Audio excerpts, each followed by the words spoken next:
আলা হযরত ফাজিল বরভী রাদিয়াল্লাহু তাআলা আনহু,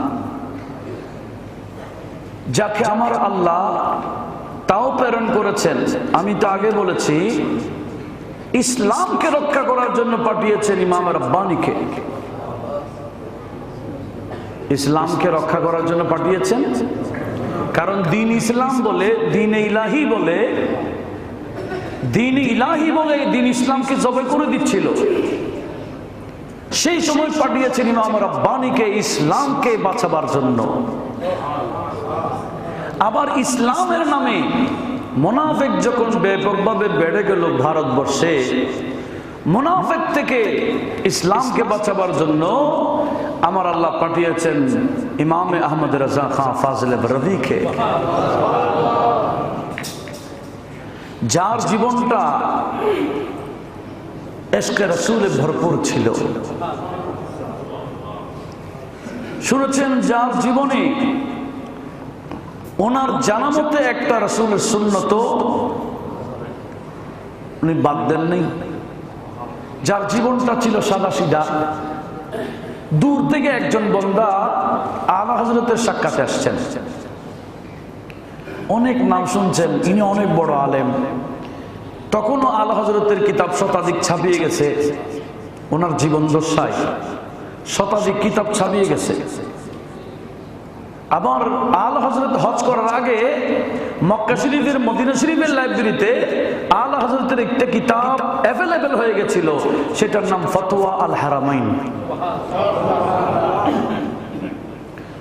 ফতোয়া হারামাইন এটা মক্কা শরীফের লাইব্রেরিতে, মদিনা শরীফের লাইব্রেরিতে আলা হযরত দোকানে পৌঁছার আগে ওনার কিতাব পৌঁছে গেছে। অনেকের নামে চিনে, চেহারায় চিনে না। এরকম একজন বান্দা আলা হযরতের দিদার আসছিল বারেলী শরীফে। আলা হযরত প্রায় সময় ঘরে ওযু করতেন, ওনার একটা রুটিন ছিল। উনি রাত দিন এই এলমের চর্চায় ছিল। শুধু আসরের নামাজ এর পরে আসর টু মাগরিব এই টাইমটা মানুষের দিদারের জন্য ব্যবস্থা রেখেছেন। এই টাইমটা মানুষকে সাক্ষাৎ দিতেন, আর বাকি সময় কাটাতেন কি এলমের চর্চায়। যার জীবনটা এলমের চর্চায় গেছে, এমনকি আপনারা শুনলে অবাক হবেন, উনি অসুস্থ হয়ে গেছেন। ডাক্তার বলে দিয়েছে আপনি মানুষের সাথে তেমন কথা বলতে পারবেন না। ডাক্তার বলে দিয়েছে কি কথা বলা যাবে না, আপনাকে একেবারে বেড রেস্ট বলা হয়, আপনি বেডেই থাকবেন, বাইরে কোথাও যেতে পারবেন না, কারোর সাথে সাক্ষাৎ দিতে পারবেন না, কথা বলতে পারবেন না। এভাবে ডাক্তার ওনাকে যখন বলে দিয়েছে, দেখেন তখন উনি কি করলেন, উনি চলে গেলেন ওনার একটা খাদেমকে নিয়ে। কোথায় চলে গেলেন? বর্ণনায় আসতেছে ওনার বাড়ি থেকে বেশ কিছু দূর, সেই জায়গার নাম শহরের বাহিরে ছিল, একটা বাগান এলাকা, আমাদের মানে শহরের বাইরে গ্রামে এলাকা, বাগান জাতীয় এলাকা। সেই জায়গায় উনি চলে গেলেন রেস্টের জন্য। ওনার খাদেম বলতেছেন একজন মানুষ আসছে, মানুষ একজন শুনছেন যে আলা হযরত এখানে নাই, কোথাও বাগান বাড়ির মতো এরকমেরই একটা জায়গায় চলে গেলেন রেস্টে। ওই মানুষটা যিনি দেখতে আসছেন ওখানে চলে গেছেন। যাওয়ার পরে আলা হযরতের সাথে ওই বান্দার খুব সম্পর্ক ছিল, ভালো সম্পর্ক ছিল। খাদেম তো বাইরে আছে, বলে এখানে হুজুর তো কারোর সাথে কথা বলা নিষেধ, ডাক্তার নিষেধ করেছেন। বলে না, আমি তেমন কথা বলবো না, আমার নামটা হুজুরকে বলো, হুজুর অনুমতি দিলে আমি ঢুকবো। বলে ভালো কথা। গেলেন, খাদেম বলছেন হুজুর অমুক আসছেন, আপনার সাথে সাক্ষাৎ করে। বলে আসতে বলো, কারণ আগে থেকে ভালো জানাশোনা ছিল। ভিতরে ঢুকালেন, উনি বলেন আমি বসছি, মাগরিবের নামাজ হলো, মাগরিবের নামাজের পরে দেখছেন আলা হযরত গিয়েছেন রেস্টে। আমি গেলাম, মাগরিবের নামাজ সহ পড়লাম, সেখানে জামাত সহকারে নামাজ হলো, আমিও পড়লাম। দেখছি নামাজের পরে 3 জন মানুষ সেখানে ঢুকলেন। কয়জন? 3 জনের মধ্যে একজন ছিল আলা হযরতের বেটা, যাকে মুফতি আজম হিন্দ বলা হয়, মুস্তাফা রাজা খান, যাকে মুফতি আজম বলা হিন্দুস্তানে। উনি ঢুকলেন। আবার ওই সদর শরিয়া, যিনি বাহার শরিয়ত লিখেছেন, হযরতে সদর শরিয়ত আমজাদ আলী রহমতুল্লাহ, উনিও ঢুকলেন। আরেকজন মুনাজির আজম আল্লামা হাসমত আলী খান, উনিও ঢুকলেন। আমি বসে আছি, এই 3 জন জগৎ বিখ্যাত আলেম, ইনাদের এলম মাপার সে জ্ঞান এখনো বন্দার কাছে। এত বড় বড় আলেম, মুফতি আজম হিন্দ, আবার ইমাম হযরত আল্লামা সদর শরিয়া আমজাদ আলী খান, হাসমত আলী খান, এই 3 জন ঢুকলেন। আলা হযরত গেছেন কি জন্য? রেস্টের জন্য। আর আলা হযরত মাগরিবের নামাজের পর শুয়ে গেলেন। এই 3 জন ওনার আশেপাশে বসে গেলেন কাগজ কলম নিয়ে। আর দেখা যায় একটা বান্ডিল বের করলো, সে বান্ডিলের মধ্যে গণলো 29টা ফতোয়া তালাশ করা হয়েছে। বিভিন্ন জায়গা থেকে ফতোয়া আসছে। কয়টা? 29টা ফতোয়া। রেস্টে গেলেন, সেখানেও কি করতেছেন দেখেন। বলে এক একটা বের করো। মুফতি আজমকে বললেন, মুফতি আজম হিন্দকে বললেন, তুমি তোমারটা বলো। উনি বলতেছেন, আলা হযরত কিতাবের ইবারত বলতেছেন, কিতাবের ইবারত বলতেছেন, উনি লিখতে আছেন জবাবগুলো। এই তোমারটা বলো। আরেকজনকে আরেকটা দিলেন, মুফতি আমজাদ আলীকে একটা দিলেন, বলে তোমারটা কি? বলে এই প্রশ্ন। আলা হযরত জবাব বলতেছেন, লিখতে আছেন। হাসমত আলী, উনি একটা, ওনার হাতে একটা প্রশ্ন ধরাই দেওয়া হলো। উনি বলেন, হুজুর এই প্রশ্ন, এই ফতোয়া। আলা হযরত জবাব দিচ্ছেন, একসাথে তিনটা জবাব আলা হযরত বলতেছেন, কম্পিউটারের মতো ওনারা লিখতেছেন। অন্য সময় তো কাউকে বলতে হয় না, সব ফতোয়া আলা হযরতের সামনে আসতো আর আলা হযরত ফতোয়া লিখতেন, কাউকে বলা হতো না। কিন্তু এখন তো রেস্টে গেছেন, উনি লিখবেন না, উনি নিজে লিখবেন না, আরেকজন দিয়ে লেখাচ্ছেন। কেন? রেস্ট গেল, সেখানে রেস্ট নাই, সেখানে কাজটাই চালাচ্ছেন। একটু জোরে বলুন না সুবহানাল্লাহ। আমি নিজেই দেখেছি, এই যে কিছুদিন আগে আলা হযরতের নাতির ছেলে, যার নাম আখতার রাজা খান, যার লকব হচ্ছে তাজ শরিয়া, যার জানাজাতে প্রায় 3 কোটি মানুষ এর জমায়েত হয়েছে। 11 মাইল মানুষ ছিল, 11 মাইল। এটা তো 2 বছর আগের কথা। আমি 2006 সালে, এর আগে তো অনেকবার গেছি, সর্বপ্রথম ইন্ডিয়ার সফরে, ইন্ডিয়ার জমিনের মধ্যে সর্বপ্রথম মাজার জিয়ারত হচ্ছে আমার আলা হযরতেরটা। তাও রাতের গভীর 2:30 বাজে। তখন আমি মাত্র আলেমে পড়ি, একা চলে গেছিলাম, ইন্টারে পড়ি, এই সময় বয়স আর কি। আলা হযরতের আমি ইন্ডিয়াতে সফরে গিয়েছিলাম একাই। সর্বপ্রথম যার মাজার জিয়ারত সুযোগ হয়েছে, উনি হচ্ছেন আলা হযরত ফাজল বরবী রাদিয়াল্লাহু তাআলা। আমি ওনাদের কাছে কিছু চাই না, চাইছিলাম কিছু দেওয়ার জন্য এলাম, খারাপ কিছু দিলে, আজকে কিছু খেদমত করা শুধু হচ্ছে হয়তো ওনাদের নজরের কারণ। ওখান থেকে আসার পরে আমি যত পরীক্ষা দিয়েছি, একটাও রেজাল্ট নর্মাল হয় না, সব স্ট্যান্ড হয়ে গেছে।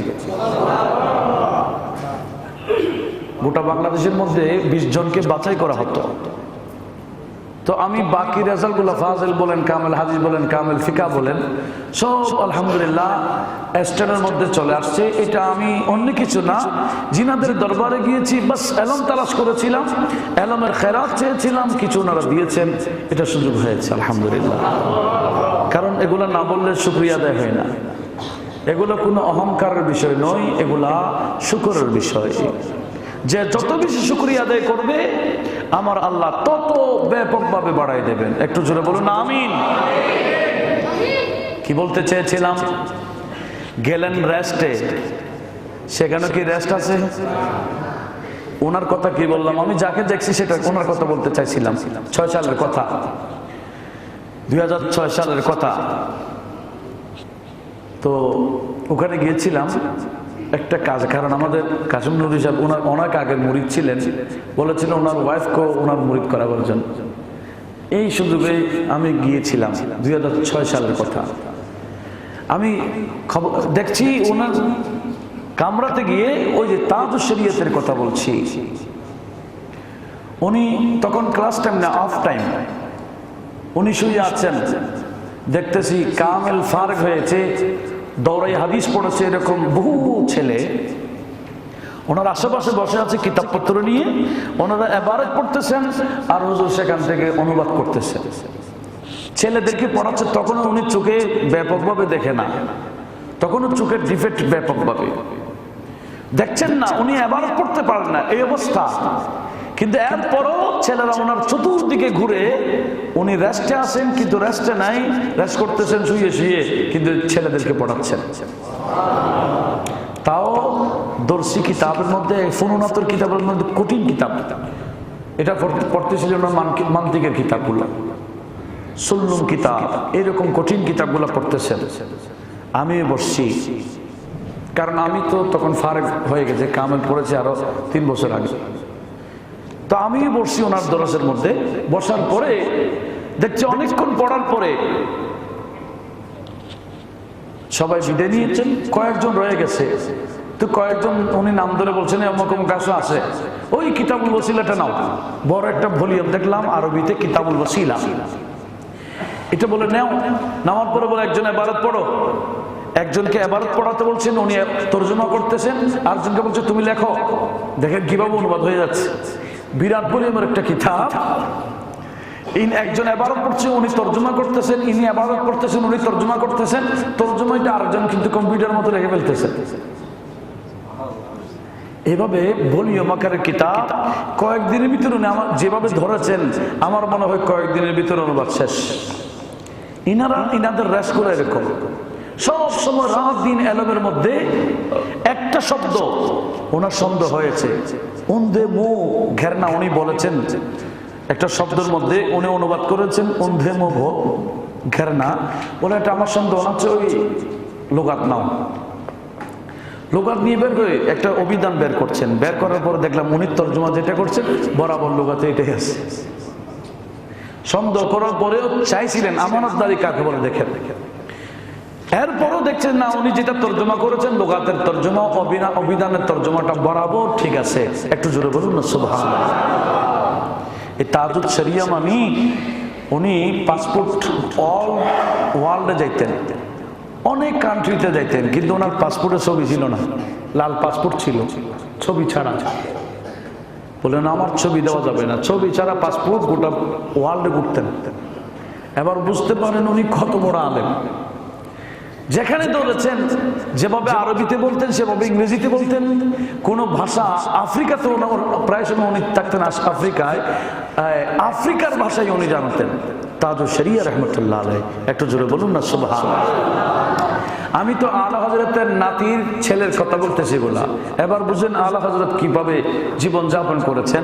ওই যে বললাম কয়টা ফতোয়া, 29টা 29টা ফতোয়া সব বের করলেন, আর 3 জনকে এট এ টাইম 3টা জবাব দিচ্ছেন। ইনারা লিখতে আছেন, ইনিকে ওনাকে যেটা জবাব দিচ্ছেন উনি লিখতেছেন, ইনাকে জবাব দিচ্ছেন উনি লিখতেছেন, ইনি জবাব দিচ্ছেন ওনাকে লিখতেছেন এট এ টাইম। আবার কিতাবের ইবারত সহ সব মুখস্থ। আলা হযরতের একটা কারামত, আদনা কারামত ছিল, যে কিতাব একবার পড়েছেন এটা আবার দ্বিতীয়বার পড়তে হতো না, একবার পড়ে মুখস্থ।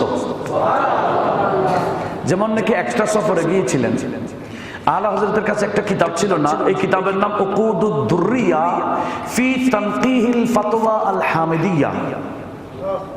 এই কিতাব আলা হযরতের কাছে তো অগণিত কিতাব ছিল, কিন্তু এই কিতাবটা ওনার কাছে ছিলেন না। উনি একটা ওয়াজের মাহফিলে গিয়ে ওনার এক ছাত্রের কাছে কিতাবটা পেয়েছেন। কিতাবের নাম কি?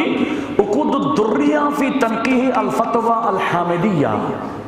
সেই কিতাবটা থেকে বলে তোমার কাছে কিতাবটা আছে? বলো হুজুর আছে তো। বলে আমাকে দাও, আমি পাঠাই, আমি বেরেলি নিয়ে যাব, পরে নিয়ে আসি বা পাঠাই দিব। এই ছেলের, কারণ কিতাব তো সহজে কেউ কাউকে দেয় না। কেন? যেখানে গেছে কিতাবে কেন শেষ, কিতাব হাত ছাড়া হইলে এটা পাওয়া অনেক কঠিন। ছেলে মন খারাপ, ছাত্রটা মন খারাপ করে তবু দিয়ে ফেলছেন, হুজুর নেন। বলছেন হুজুর আমার কাছে একটাই নুসখা আছে, আর নাই দ্বিতীয়, মানে হুজুরকে বলছেন আওয়াজ দিয়ে ফেলার জন্য, এরকম বলছেন, মানে এই পাণ্ডুলিপি আমার কাছে একটাই আছে, বলছে তোমার কাছে পৌঁছানো হবে।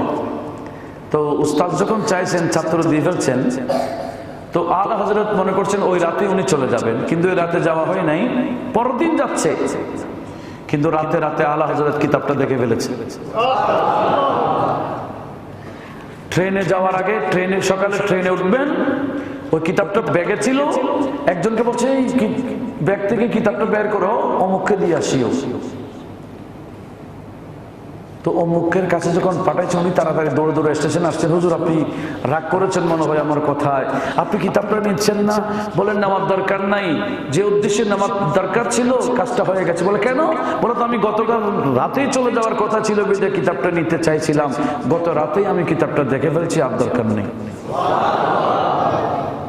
যিনি কিতাব একবার পড়তেন, সেই কিতাব আর দ্বিতীয়বার পড়তে হতো না। আল্লাহ ওনার ব্রেনটা এমন ভাবে মজবুত ভাবে দিয়েছেন, উনি কোরআনে পাকের হাফেজ হয়েছেন মাত্র 30 দিনে। এখানে হাফেজরা, আমাদের হাফেজ নিদার হুজুর হয়, এদিকে হাফেজ আছে, এদিকে হাফেজ আছে, ওনাদের থেকে জিজ্ঞেস করেন হাফেজ হইতে কত কঠিন, কত বছর লাগে।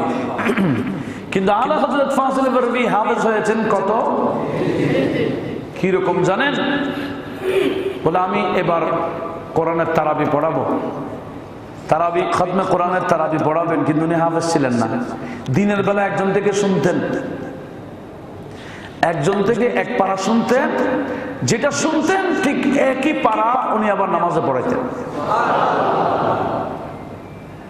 এবার বুঝেন ওনার এই ব্রেনটা আমার আল্লাহ কি নিয়ামত দিয়েছেন। তো সেজন্য কিতাবের এবার তো ওনার মুখস্থ। এমনকি আপনারা শুনেছেন আলা হযরত যখন হজে গিয়েছিলেন, কিরকম জানেন? ওনার আম্মার সাথে গিয়েছিলেন একবার 1905 সালে। পরের বছর ওনার ছেলে হামেদ রাজা, বড় ছেলে যিনি হুজ্জাতুল্লাহ হামেদ রাজা, ওনার ভাই, ছোট ভাই যাকে নান্নাবিয়া বলেন, মুস্তাফা। আলা হযরতরা 3 ভাই ছিলেন।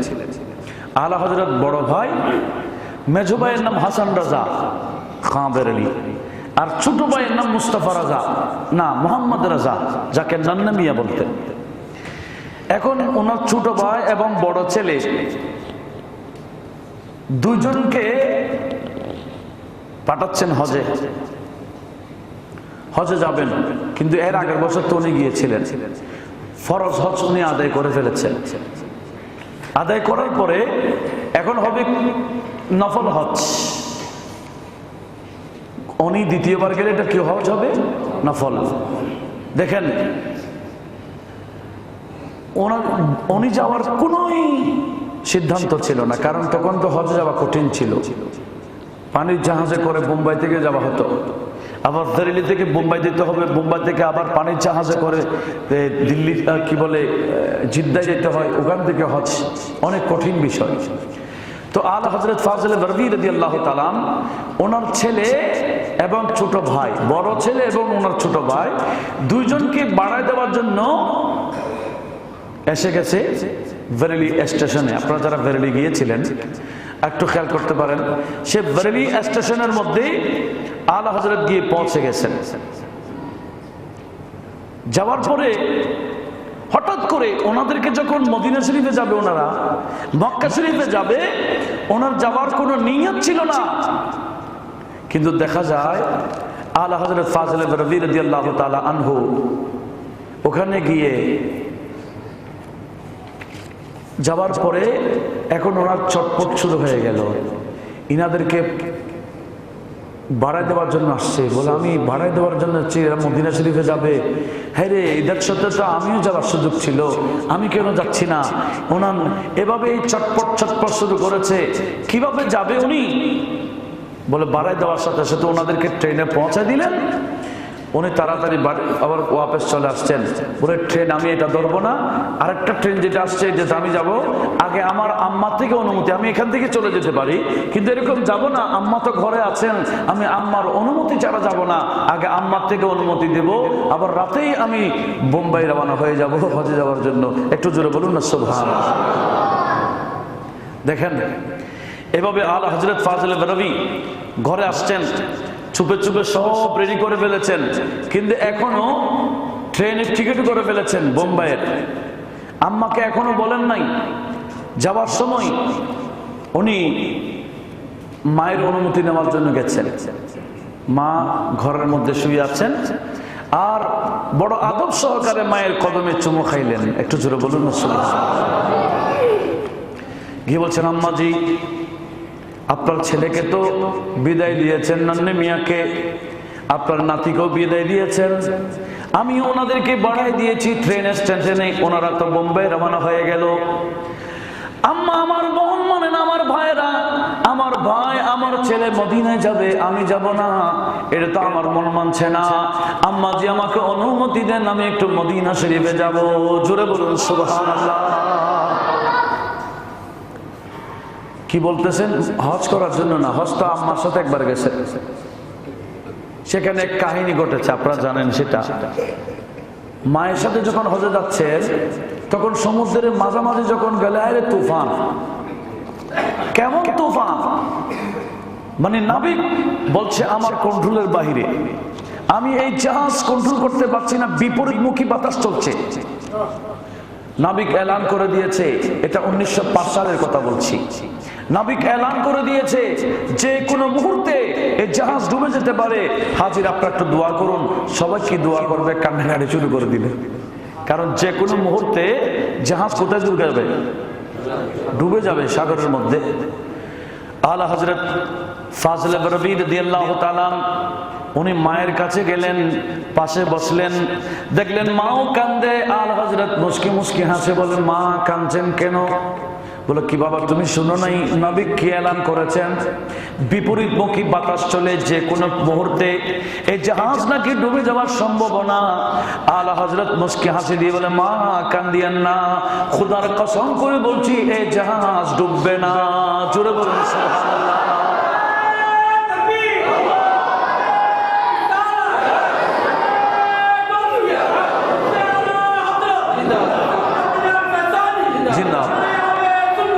দেখেন কি বলছিলেন, উনি বলতেছেন আমি খোদার কসম করে বলছি এই জাহাজ ডুববে না।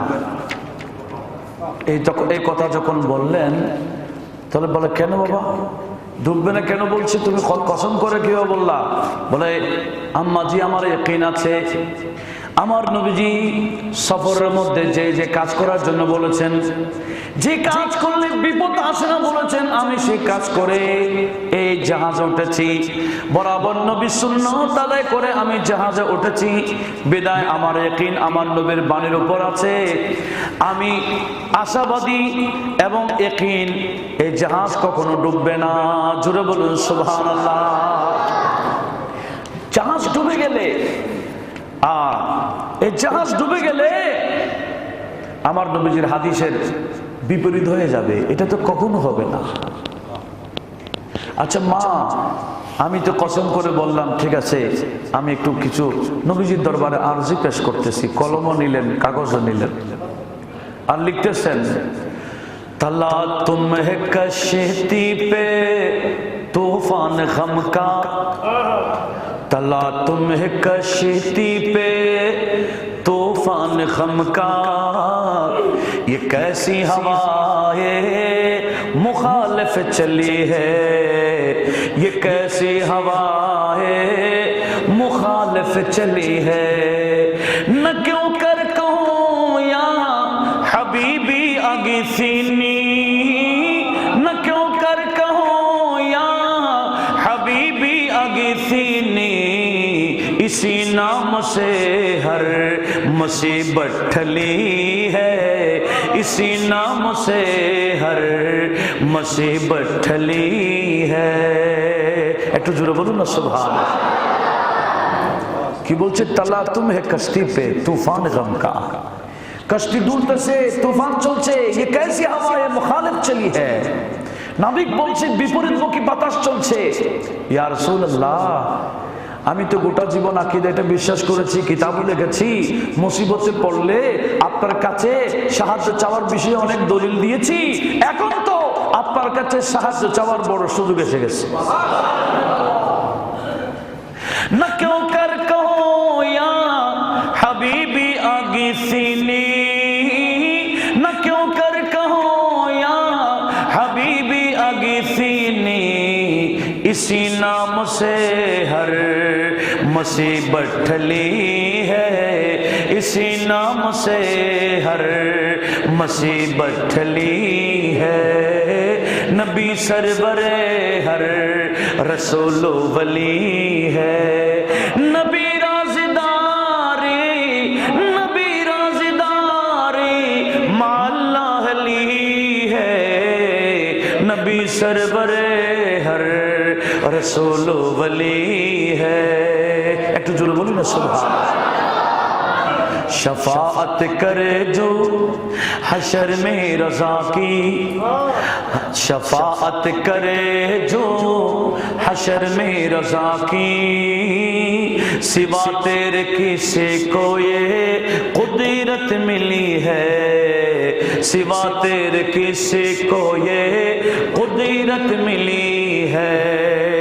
शफाअत करे जो हशर में रज़ा की, शफाअत करे जो हशर में रज़ा की, सिवा तेरे किसी को ये कुदरत मिली है। नबी सरवरे हर रसूल वली है। एक तो जोर बोली ना सुभान। কালাম লেখেন আর আম্মা জানের সামনে পড়েন, মুস্কি মুস্কি হাসি দিয়ে এই কালামটা পড়তে কালাম শেষ করতে দেন নাই, কালাম শেষ করতে দেন নাই। এদিকে নবী এলান করে দিয়েছে, হাজিরা আল্লাহর শুকরিয়া আদায় করেন, বাতাস অনুকূল এসে গেছে। একটু জোরে বলুন না সুবহান। বাতাস অনুগত হয়ে গেছে। কেন? এই যে মায়ের সাথে তো উনি যেবার হজ গেছেন, এটা হচ্ছে ফরজ হজ, কিন্তু এখানে ভাইদেরকে হজের জন্য বিদায় দিয়ে এসে গেলেন, ছেলেকেও দিলেন। মন মানে না, হ্যাঁ রে আমার ভাই, আমার ছেলে মদিনা যাবে, আমার তো সামর্থ্য আছে, আমি কেন যাব না। এখন ওনার মন ছটফট শুরু করে দিল। জোরে বলুন সুবহানাল্লাহ। যখন ঘর থেকে বের হলেন, আম্মার অনুমতি নিলেন, তো এলাকার মানুষ তো জানতো না জন্য মক্কা শরীফে যাবেন, কারণ কোনো নিয়ত ছিল না। তো মধ্যখানে জিজ্ঞেস করছে, আপনি কোথায় যাচ্ছেন ব্যাগ ট্যাগ নিয়ে? তখন আলা হযরত বলেন, কাবা কা নাম তক ন লিয়া, কাবা কা নাম তক ন লিয়া, তয়বা হি কাহা। বলে কোথায় যাচ্ছেন? আমি বলে কাবা শরীফে যাচ্ছেন, আমি মদিনা শরীফে যাচ্ছি। কারণ কাবা শরীফের ফরজ আমি তো আদায় করে ফেলেছি। কোথায় যাচ্ছেন? কাবা তক নাম, কাবা কা নাম তক ন লিয়া, তয়বা হি কাহা। কাবার নাম নেই নাই, কি বলেছে? তয়বা শরীফ যাচ্ছি। काबा का नाम तक न लिया, तैबा ही कहा, पूछा था हमने जिसने नियत किधर की है। আমাকে পথের মধ্যখানে যখন বলছে নিয়ত কিধর হে, কোন দিকে যাচ্ছেন, নিয়ত কিধর কি হে, তখন আলা হযরত বলেন, আমি কাবার নামও নেই না, আমার নিয়ত মদিনা শরীফ। কি আকীদা দেখেন। काबा का नाम तक न लिया, तैबा ही कहा, पूछा था हमसे जिसने नियत किधर की है, पूछा था हमसे जिसने नियत किधर की है। एक तो जोरे बोलूं ना सुभान। तो आला हजरतेर হুট করে নিয়ত এসে গেছে মদিনা শরীফ যাবে। বলে মদিনা শরীফ যাব, আবার কিন্তু ওদিকে মক্কা যাব, হজ করব, এটা আমার উদ্দেশ্য না। হজ এটা নফল, হজ ফরজ এটা আমরা আদায় করে ফেলেছি। আমার উদ্দেশ্য হজ করা না, আমার উদ্দেশ্য হজের পরে মদিনা শরীফ যাওয়া। ওই যারা বলে নিয়ত করে মদিনা শরীফে যাওয়া যাবে না, নিয়ত করে জিয়ারতের উদ্দেশ্যে নিয়ত করলে বলে গুনাহ হবে, একটু কিছু লিখতে বলো। টাকা বান্ডিলও দিল, বলছে আমার সামনে কিছু লিখতে বলো। তো যিনি আসছেন ওনার টাকা ওনার হাতে দিয়ে বলছেন আচ্ছা আমি লিখতেছি। লিখতেছে वो कमाले हुस्ने हुजूर है के गुमाने नक़ो से जहानी यही फूलो खार से दूर है यही शम्मा है के धुआं नहीं वो कमाले हुस्ने हुजूर है। একটু জোরে বলুন না সুবহান। লিখতে বলেছেন কার সামনে? গভর্নরের সামনে। লিখতেছেন নবীজির সামনে। লাস্টে গিয়ে বলতেছে मैं करी करूं मदह अहले दुवल रज़ा करूं मदह अहले दुवल रज़ा पड़े इसी बला में मेरी बोला। আরে আমি তো বড় বলাতে পড়েছি, অর্থাৎ মুসিবতে বলেছি। কেন? বলে গভর্নর থেকে আমার বলা আসছে, মানে আহ্বান ওনার সামনে লেখা। এটাই বড় মুসিবত আমার জন্য, কি আমি টাকা নিয়ে গভর্নরের সামনে লিখবো না আমার আকার সামনে লিখবো, এটাই বড় বলা। কারু মদি হে আহলে দুবল রজা পড়ে ইসি বলা में मेरी बोला मैं गदा हूँ अपने करीम का मैं गदा हूँ अपने करीम का अरे मेरा दिल पाराए ना नहीं मैं गदा हूँ अपने करीम का मेरा दिल पाराए ना नहीं। बोला আমার দিন তো পারে না দিন না, এ তো হিন্দু, আমি তার সামনে কেন লিখবো? मैं गदा हूं अपने करीम का, আমার আকার আমি গোলাম, চার গোলাম আমি তার সামনে লিখবো। গোটা জীবনটা লিখেছেন নবীজির শান। তো সেজন্য এই মুলকে শাম থেকে একজন বিখ্যাত আরেফ বিল্লাহ বড় আলেম, ইনি দিল্লিতে এসে পড়তেছে। বলছে বেরেলি কোন দিকে যায়? বেরেলি কোন দিকে যায়? বলে কেন? বলে ওখানে আমাকে যেতে হবে। বেরেলি এসছেন, আসার পরে বলছে এখানে আহমদ রেজা কেউ আছে? বলে আছে তো। উনি আসছেন সাম্রাজ্য থেকে, সিরিয়া থেকে। বলে উনি তো ইন্তেকাল করেছেন। বলে কখন? তারিখ বলছে। তারিখের সাথে উনি আল্লাহু আকবার বলে নারা লাগাই দিলেন। ওই সাম্রাজ্যের বড় আলেম বলে আপনি নারা কেন লাগাইলেন? বলে আপনারা যে টাইমে বলতেছেন ওই টাইমে আমি সাম্রাজ্যে ঘুমন্ত অবস্থায় ছিলাম। স্বপ্নে যুগে দেখলাম হায়াতুন নবী সাহাবায়ে কেরামকে নিয়ে কার জন্য অপেক্ষা করছেন। আমি সালাতুস সালাম পেশ করে বলি ইয়া রাসূলুল্লাহ আপনাকে তো মনে হচ্ছে কারোর জন্য অপেক্ষা করতেছেন। বলে হ্যাঁ হ্যাঁ আমার একজন আশিক আসছে হিন্দুস্তানের বেরেলিতে, ওনার অবস্থান ছিল, যার নাম আহমদ রেজা, ওনার জন্য আমি অপেক্ষা করতেছি।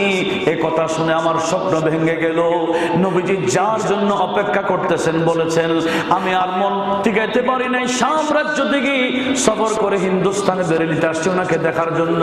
এখন আমার মশালা বসে আসছে, যেদিন আমার উনি ইন্তেকাল করেছেন ওনার রূহটা স্বাগত জানাবার জন্য, ইস্তেকবাল জানাবার জন্য সরাসরি সাহাবায়ে কেরামকে নিয়ে নবীজি অপেক্ষা করছিলেন। জোরে বলুন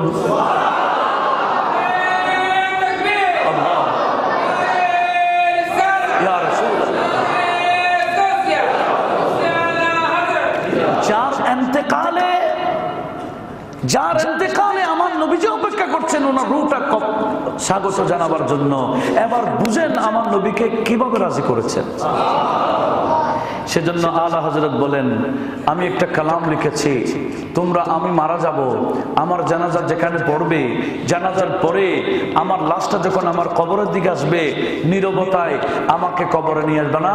আমি তোমাদেরকে ওসিয়ত করছি, তোমরা আমার একটা লিখিত কালাম আমার খাটের পিছে পিছে পড়বা। কাবে কে বদরো দুজা তুম পে করো রো দুরো, কাবে কে বদরো দুজা তুম পে করো রো দুরো, কাবে কে বদরো দুজা তুম পে করো, তৈবা के शम्सो दुहा, तैबा के शम्सो दुहा तुम पे करो। आला हजरत करोड़ो दुरूद लिखेছেন, लाखों सलाम दिएছেন, लाखों मुस्तफा जान रहमत पे लाखों सलाम দিয়েছেন, करोड़ो दुरूद দিয়েছেন। একটু জোরে বলুন না সুবহানাল্লাহ। तैबा के शम्सो दुहा तुम पे करो रो दुरो, तैबा के शम्सो दुहा, और कोई गैब क्या तुमसे निहा हो भला, और कोई गैब क्या तुमसे निहा हो भला, जब न खुदा ही छुपा, जब न खुदा ही छुपा, तुम पे करोड़ों दुरूद, तुम पे करोड़ों दुरूद, तुम पे करो, तुम पे करोड़ों दुरूद, तुम पे करो। ज़ात हुई इंतिखाब, वस्फ़ हुए लाजवाब, ज़ात हुई इंतिखाब, वस्फ़ हुए लाजवाब, नाम होवा मुस्तफ़ा, नाम होवा मुस्तफ़ा, तुम पे करोड़ों दुरूद, तुम पे करोड़ों दुरूद, तुम पे करो। आला हजरत बोलेন, আমি মারা যাব, আমার জানাজা তোমরা পড়বা, জানাজার পরে আমাকে খাটে করে কবরের দিকে নিয়ে যাবা, কেউ চুপে চুপে যাবে না, আমার লিখিত কালামটা আমাকে শোনাইবা। তো এখনো আমি প্রায় সময় দেখতাম ওই আখতার রাজা খান, যিনি তাজুশ শরিয়ত, ওনার বসারা মাহফিলে বসছিলাম, ওই বুড়া সব শায়েরা, উনি এই কালামটা বেশি পড়তেন, তাই বাকি শামসুদ্দোহা তুম পে করোড়ো দুরূদ। একটু জোরে বলুন না সুবহানাল্লাহ। আলা হযরতের প্রতিটা কালাম নবীজির দরবারে এমন ভাবে কবুল হয়ে গেছে। এক আশিক বলছে, আমি মদিনা শরীফে গেলাম, দেখতেছি এক বান্দা চোখ বন্ধ করে রাসূল পাকের রওজার বাবু সালাম দিয়ে ঢুকছেন, আর পড়তেছে সবসে ওলা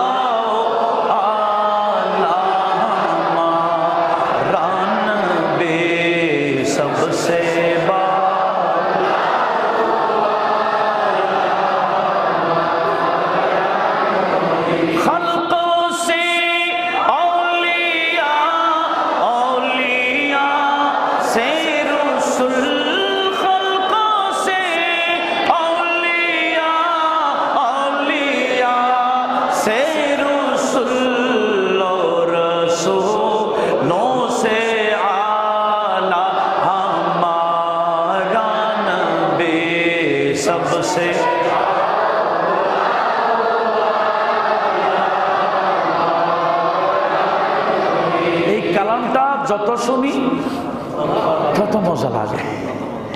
আশেক থেকে জিজ্ঞেস করছেন, আপনি কেন এখানে চোখ বন্ধ করে এটা পড়ে কান্দেন? বলে ইসমে আজম আছে না, ইসমে আজমের যে ফজিলত, এই কালামের কি ফজিলত। সেজন্য হুজুর আল্লামা সৈয়দ মোহাম্মদ তৈয়ব শাহ রহমতুল্লাহ আলাইহি উনি খতবে গৌসিয়া শুরুতে বলছেন এই কালামটা লাগবে। এটা আলা হযরতের কালাম মকবুলে আম হয়ে গেছে, এটা সবার কাছে গ্রহণযোগ্য হয়েছে। এটা যত পড়ে ইমানদারের কলবের মধ্যে আলাদা একটা আনন্দের ঢেউ মারে। তো আলা হযরত ফাজিল দরবি এত বড় আলেম, কিন্তু চলাফেরা খুব, আমি যেটা শুরু করেছিলাম এটাতে এসে গেছি। সেটা হচ্ছে উনি প্রায় সময় উযু করতেন ঘরে, মাঝে মাঝে মসজিদের বাইরে ওনার জন্য উজুর জন্য 2 লোটা পানি রাখতেন, বেশি করে ভালো করে উজু করতেন উনি, 2 লোটা পানি রাখতেন। এরকম টুপি টাবি নর্মাল, ড্রেসও নর্মাল। অনেক দূর থেকে এক বান্দা আলা হযরতের নাম শুনে আসছে হুজুর জিয়ারতে। দেখতেছে এক বান্দা উজু করতেছে, বলছে হুজুর আলা হযরত আহমদ রাজা খান উনি কোথায় থাকে? জিজ্ঞেস করছে কার কাছে? কারণ যিনি আসছেন উনি, ওনার তাসাব্বুর, ওনার কল্পনা হচ্ছে আলা হযরত মানে এটা অনেক বড় বিশাল বিশাল ব্যাপার, এইরকম ড্রেস হবে, এরকম পাগড়ি হবে, এমন হবে, তেমন হবে, শান শৌকত হবে। দেখতেছেন মির্জির মতো লাগে ওনাকে, মির্জির মতো লাগতেছে, উজু করতেছেন। বলছে কেন, কোত্থেকে আসছেন জিজ্ঞেস করছে। বলে আমি অনেক দূর থেকে আসছি ওনার সাথে সাক্ষাৎ করার জন্য। তো আলা হযরত মুস্কি হাসি দিয়ে বলছেন মে আহমদ রাজা, যার সাক্ষাতে আসছো আমি সে আহমদ রাজা। চেনার কোন কুদরত? ওই যে ছেলের সাথে ভাইয়ের সাথে ওই নিয়ত ছাড়া চলে গেছে। হজের নিয়ত ছিল না, পরবর্তী নিয়ত হলো কোন দিকে? মদিনা শরীফের নিয়তে গিয়েছিলেন। মক্কা শরীফে গেলেন, হজ আদায় করলেন। মক্কা শরীফের একলা বড় লাইব্রেরি ছিল, সেই লাইব্রেরির মধ্যে একজন সৈয়দ জাদা লাইব্রেরির তদারক ছিলেন, এনার নাম সৈয়দ ইসমাইল রহমাতুল্লাহ আলাইহি। আপনাদের কোনো বিরক্ত লাগছে? এগুলো তো যত বলি তত মজা লাগে। কি শুনলে মজা লাগে না? মাশাআল্লাহ। দেখেন না, আমি শেষ করে দিব, কারণ এরকম যদি আমি গোটা রাত এখন যদি বলেন এখান থেকে ফজর পর্যন্ত বলেন, ইনশাআল্লাহ আলা হযরতের শান মুজাদ্দিদ আল ফেসানির শান এই ফজর না আরো 1 সপ্তাহ ফজর পর্যন্ত বলতে পারবো ইনশাআল্লাহ।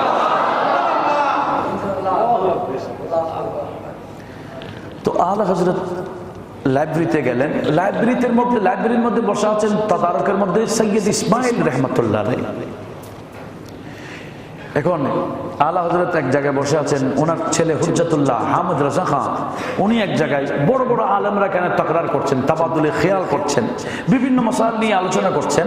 তো কিছু বন্দারা একটা মাসালা নিয়ে ইখতিলাফ করছেন।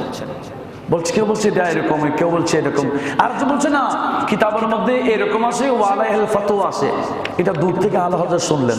তো আলা হযরত ইশারা দিয়ে বলছেন আয় আহমদ इनको बोलो वालैहिल फतवा ये इबारत नहीं है। वालैहिल फतवा नहीं, फतवार किताबेर मध्य এটা এরকম, এটা এরকম বিভিন্ন ইখতিলাফ থাকে। কেউ বলে জায়েজ, কেউ বলে জায়েজ নাই, কেউ বলে মুস্তাহাব, কেউ বলে সুন্নাত, কেউ বলে কেউ বলে বিভিন্ন কওল থাকে, বিভিন্ন বর্ণনা থাকে, কিন্তু ফতোয়া কিসের উপর?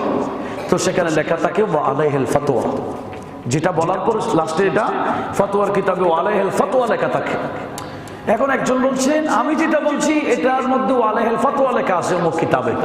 তো অমুক কিতাবে ওয়ালাইহিল ফতওয়া লেখা আছে বলছেন। আলা হযরত শুনলেন, শোনার পর বলছে আহমেদ उनको बोलो वालैहिल फतवा ये बात नहीं है, किताब है यहाँ लाओ किताब। এখন ইসমাইল সাহেব বলছেন ওনাকে আহমদ রাজাকে ডেকে কানে বলছে উনি কে? তখন কিন্তু আলা হযরতের একাধিক কিতাব ওই লাইব্রেরিতে আছে। ওই লাইব্রেরিতে আলা হযরতের লিখিত কিতাব আলেমরা পড়ে, কিন্তু সেই আলা হযরত এদিকে বসে আছে, বুঝছে না, চিনছে না, কারণ সুরাতান শেখালান ওনার এলমের সাথে, ওনার বহির সাথে মিল নাই। একটু জোরে বলুন না সুবহানাল্লাহ। দেখে বলছে উনি কে? এরকম বলে ফতোয়ার কিতাবের ইবারত সব মুখস্থ বলতেছেন উনি, ইনি কে? তখন আহমদ রাজা বলে ইনি বরেলি কে ইমাম আহমদ রাজা আলা হযরত ফাজিল বরেলি। এরকম বলতে ইসমাইল, যিনি সৈয়দ ইসমাইল, উনি লাফ দিয়ে উঠে আলা হযরতকে জড়িয়ে ধরে বলছেন আপনি সে আহমদ রাজা, আমি তো আপনার দিদারে অপেক্ষা ছিলাম, আপনার বহু কিতাব তো আমার লাইব্রেরিতে আছে। তখন ওখানেই ওনারা প্রস্তাব দিয়েছিলেন, এখানে তো আপনার ব্যাপারে অনেক কিছু কথা চলে, আপনি না কেলমে গায়বের, ওই গায়বের মশালা ওখান থেকে উঠছে। তখন আলা হযরত শরীফে মক্কার সামনে, মক্কার গভর্নরের সামনে, শত শত উলামাদের সামনে 2 ঘন্টা নবীজির ইলমে গায়বের উপর তাকরীর করেছেন আরবিতে। কয় ঘন্টা? 2 ঘন্টা তাকরীর করে বড় বড় উলামায়ে কেরামকে हैरान করে ফেলেছেন। তো শরীফে মক্কা বলছেন যে তাকরীরটা উনি করেছেন 2 ঘন্টা, এটা লিখে দিতে বলো। তো লিখে দিয়েছেন। লিখে দেওয়ার পরে শরীফে মক্কার সামনে এটা তেলাওয়াত চলছে। শরীফে মক্কা দেখতেছেন নবীর ইলমে গায়েবের উপর আলা হযরতে এত ব্যাপক দলিল কোরআন সুন্নাহ। তখন উনি সবার সামনে বলছে, কি ব্যাপার, আল্লাহু ইউতি ওয়া হাউলা ইয়ামনাউন, এরা কেমন বান্দা, আপন বন্ধুকে আল্লাহ দিচ্ছেন আর এরা নিষেধ করতেছে। তখন আলা হযরত ফাজিল রাবি রাদিয়াল্লাহু তাআলা, তো উনি তখন অসুস্থ অবস্থা ছিলেন, গায়ে জ্বরও ছিলেন। তখন ইসমাইল সাহেব বলছেন আপনাকে লিখে দেওয়ার জন্য বলেছেন। তখন আলা হযরত মাত্র 8 ঘন্টাতে একটা কিতাব লিখেছেন। কয় ঘন্টা? সেই কিতাবের নাম আদ-দাওলাতুল মাক্কিয়া বিল মাদ্দাতিল গায়বিয়া। একটু জোরে বলুন না সুবহানাল্লাহ। যখন যে বিষয়ে প্রশ্ন করেছেন মক্কা শরীফ মদিনা শরীফে, তখন আলা হযরত 1 লাইন 2 লাইন জবাব না কিতাব লিখে দিয়েছেন। তখন একজন মিশরের বড় আলেম, তখন ওনার কিতাব 40টা কিতাব লাইব্রেরিতে এসে গেছে, মিশরের একজন বড় আলেম।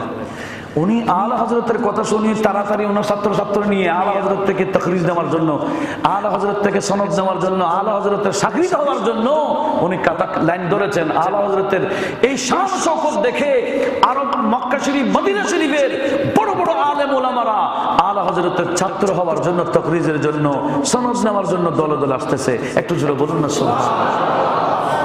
সেজন্য তো আলা হযরতের সহজ হয়েছে।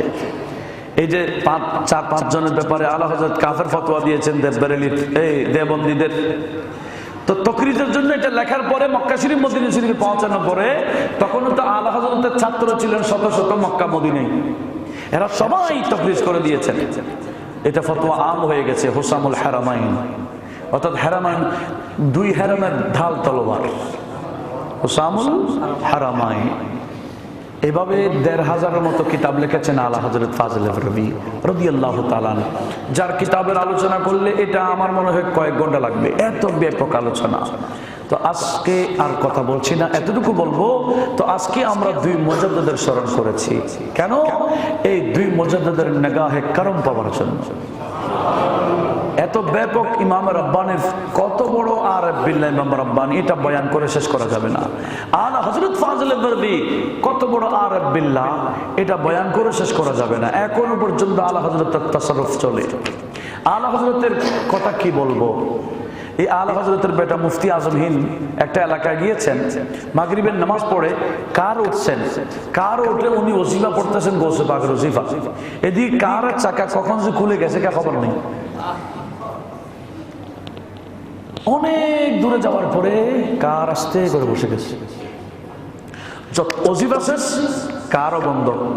যতক্ষণ ওজিফা পড়ছিলেন মুফতি আজম হিন্দ আলা হযরতের ছেলে, ততক্ষণ কার চলছিল চাকা ছাড়া। তখন পরবর্তী আরেকটা গাড়ি নিয়ে পিছনে যখন গেছে, দেখলে 1 কিলো আগে চাকা গেছে। 1 কিলোমিটার আগে চাকা চলে গেছে, চাকা ছাড়া গাড়ি চলছে 1 কিলোমিটার। পরবর্তী ওজিফা শেষ, কারও বসে গেছে। একটু জোরে বলুন না সুবহানাল্লাহ। ইনারা গৌসে পাকের প্রতি এত ফানা ছিলেন। আলা হযরত তো গৌসে পাকের জন্য ফিদা ছিলেন। এমনকি একদিন গিয়ারবি শরীফের ফাতিহা দিয়েছেন আলা হযরত। কিসের? গিয়ারবি শরীফের ফাতিহা দিয়েছে ফিন্নি দিয়ে। ফিন্নি বুঝেন তো, গৌসে পাকের কি দানা, কয় দানা? 4 দানা ফিন্নি আছে না, সিন্নি এরি। এই সিন্নি ফাতিহা দিলেন। আর আলা হযরতের ছাত্র মুহাদ্দিস আজম কসওয়াসি শরীফের আশরাফি, উনি ছিলেন সে জমানার মুহাদ্দিসে আজম, কিন্তু ফিকহের দিক দিয়ে আলা হযরতের ছাত্র হলো। আলা হযরত ওনাকে আসনে বসাইতেন, ওনার নিজের আসনে বসাইতেন। কেন? উনি আওলাদ রাসূল বিদায়। কারণ আওলাদ রাসূলকে আলা হযরত বেশি শ্রদ্ধা করতেন। এরকম বেরেলী শরীফের এক মজজুব ছিলেন আওলাদ রাসূল। মজজুব মানে দুনিয়াবি খবর নেই, জিরি মজজুব ছিলেন, কিন্তু আওলাদ রাসূল ছিলেন। এদিকে আলা হযরত মাদ্রাসায় পড়াইতেন, মনজুরুল ইসলাম যেটা, এই মাসিক ভাতা ছিল 200 রুপি। কত? তো 200 রুপি মাসিক ভাতা ওনার কাছে 100 টাকা, 50 টাকা, 20 টাকা যিনি দেয়, উনি ভাঙতি টাকা সহ দিয়ে ওনার কাছে দিলেন। এদিকে বাইরে দেখতেছে ওই যে আওলাদ রাসূল যিনি মজজুব টাইপের একটা ওনার ঢালো ঢালো এরকম বলতেছে, মানে আমার এখানে ঢালো ঢালো, টাকা পয়সা ঢালো রে। তো আলা হযরত খাদেমকে বলছেন ওয়া তাইয়া সাইয়্যিদা, ওনার ওখানে ঢালতে বলতেছেন আমি মাসিক ভাতা পাইছি, ধরো সব ওনার দরবারে নিয়ে যাও, আমার মাসিক 1 মাসের ভাতা ওনার সামনে পেশ করো, উনি যা ইচ্ছা তা নেবে, কারণ উনি আওলাদে রাসূল। আমি আমার নিজ থেকে দিব না, ওনার পছন্দ নিয়ে মোতাবেক দেখ। তখন আলা হযরতের মাসিক ভাতাটা ওনার সামনে পেশ করা হলো। সেখানে 100 টাকার নোটও আছে, 50 টাকা আছে, 20 টাকা আছে, 10 টাকা, 5 টাকা, আবার আনাও আছে, আনা 1 আনা 2 আনা এরকম আছে। তখন ওই সাইয়্যিদজাদা সেখান থেকে মাত্র 2 আনা নিলেন। কত? আমরা হলে তো সব নিয়ে ফেলতাম। এই 2 আনা নিয়ে বলে ডালো ডালো করে আবার চলে গেছেন। তখন আলা হযরত বলছেন এই সাইয়্যিদজাদা কখনো যাতে এখানে কিছু না খুঁজে, খোঁজার আগে দিয়ে দিবা 2 আনা, যখনই আসে এই 2 আনা দিয়ে দিবা। একটু জোরে বলুন না সুবহানাল্লাহ। এই সাইয়্যিদজাদাদের প্রতি আলা হযরত ব্যাপক শ্রদ্ধা রাখতেন। ওই যে বললাম মুহাদ্দিস আজম কাসওয়াসি, উনি ওনাকে ওনার ছাত্র হওয়ার পরও আসনে বসাইতেন। এদিকে আলা হযরত গিয়ারবি শরীফের ফাতিহা দিলেন। ফাতিহা দেওয়ার পর একজনকে বললেন বন্টন করো, আপনারা তো আজকে ফিন্নি বন্টন করবেন, একটু খেয়াল করেন।